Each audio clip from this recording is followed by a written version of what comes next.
Welcome to another edition of the It's Cavalier podcast. It's your boy Mack, and tonight our Cleveland Cavaliers took on the Detroit Pistons for the fourth and thankfully last time this season, where a series sweep was up for grabs. The second time in the Cavs' last two games that they had the opportunity to bring out the proverbial broom against an opponent, and where they failed against Chicago, they succeeded tonight against the Detroit Pistons team that has only picked up 9 victories this season.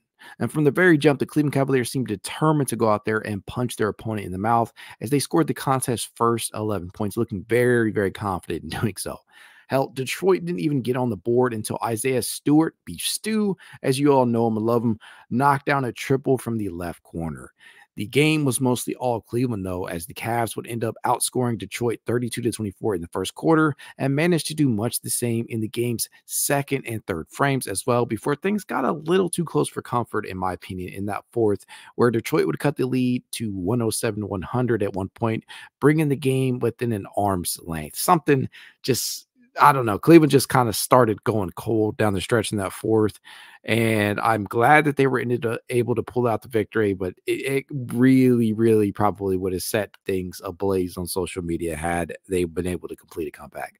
Thankfully, that did not happen, as Cleveland would win this game 110-100 and seal the deal, sweeping Detroit on the season in the process, earning them a much-needed victory before heading into Sunday's primetime matchup against those goddamn New York Knicks, who continue to be a budding rivalry for this Cavaliers team. I'm really looking forward to that matchup, by the way.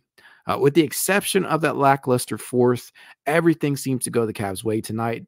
Nearly everything that ailed them in their loss to Chicago was working for them tonight. The free throw line, for instance, a major issue against the Bulls, where the team went just 11 of 19, wasn't a problem tonight, as the Cavs would knock down 26 of their 30 freebies. That is good for 87%, folks. You'll love to see it, especially coming off a game where they missed some really, really key ones. The one that really comes to mind, obviously, is Donovan Mitchell's second free throw miss of the night in that first overtime that really could have ended the game, and put them up for it, but didn't. Right. He obviously didn't knock that down. The rebounding woes, something that was really, really troublesome against Chicago. I won't speak on the numbers. I'm tired of talking about it, but it was bad. Not existent tonight. As Cleveland won the battle of the boards 53-42, with the front court duo of Jarrett Allen and Evan Mobley combining for 32 rebounds. This was the Cavs' 10th game this season in which they've drilled 18 or more triples. To kind of shift gears here, the three ball was live. It's the 23rd time they've attempted at least 43s. And fun fact, this team has a record of 17-6 when they attempt at least 40 triples this year. And the moral of the story, get the ball up. Shoot that shit. There just seemed to be an emphasis on ball movement and perimeter shooting tonight, as multiple Cavaliers got in on the action, from Isaac Okoro and Max Strus to Dean Wade and Sam Merrill. The three ball was just dropping for everybody tonight. However, we absolutely have to talk about the man who led the three-point charge tonight, and that was none other than Darius Garland. This man, seriously, this man was on fuego tonight, ladies and gentlemen. And damn it, it feels good to say that after all the shit that people have been talking about him, all these bad takes people have been spewing about Darius Garland lately. He drilled 8 triples by himself tonight. That's the first time this season that he's done that, and the second time in his career that he's knocked down at least 8, with the other coming against Minnesota last season, where he dropped 10 on 15 attempts. Now, the most important number here is the number of attempts he took. He put up 12 more tonight and was aggressive in getting a shot, which is exactly what the Cavaliers and I'm sure fans have wanted all along, considering the discussion around him is largely centered around aggression and turnovers, right? He put up those 12 attempts tonight, and it's important because it's a game without Donovan Mitchell, who wasn't active. And to see him take it upon himself to kind of shut shit down, you love to see it, because people have really been down on DG, and people just seem to think that he's not capable of some of these things that we've seen him do in the past. He reminded folks just how special he can be out there tonight, and he's really started to play well since the All-Star break.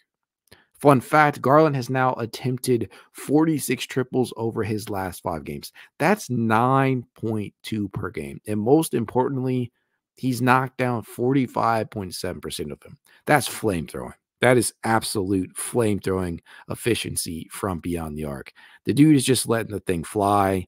And again, he's doing so really, really efficiently, which is that's got to feel really good for him. It's got to have built his confidence back up. And it really didn't matter. He took them off the catch and shoot. He was money. Meanwhile, Garland's back in the ball game. He fires a three and knocks it down. Stepping back, cash. Darius Garland behind the long line against Cade. Garland to the baseline, back to the corner, fires, fills it. Pulling up off the screens, check.